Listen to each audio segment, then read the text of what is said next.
I've been thinking about how to do this video for a very long time because this subject deserves to be done properly. So here are two great books to help you understand Israel-Palestine. Of all the books I could have picked, I could have gone with a chronology. In this year, this happened. In that year, that happened. But I actually don't think that that's very useful in this moment. So instead, I've gone with two books to help explain the experience of the people on the ground, what they're suffering and what they're living through. The first is The Words of My Father by Yusuf Bashir. He is a brilliant Palestinian writer who was brought up in the Gaza Strip.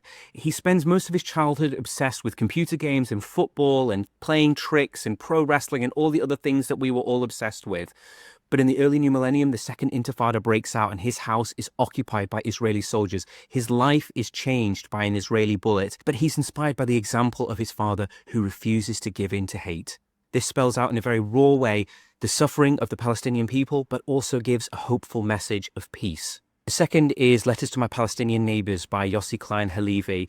This is a thought-provoking and brilliant book where he not only empathizes deeply with the Palestinian people and what they're experiencing, but he actually tries to break down the barriers between the two groups of people. He tries to reach out and he directs this book directly to his Palestinian neighbors to help them understand the Jewish experience, the experience of the Israeli people, the historical road that has led the people of Israel to where they are, whilst also humanizing and empathizing with his Palestinian neighbors and trying to create a dialogue that can lead to a better and more human future, a shared future with dignity and respect for both peoples.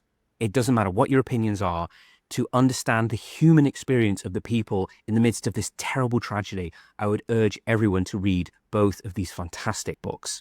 Follow Ancient to Recent for more book reviews and recommendations just like this.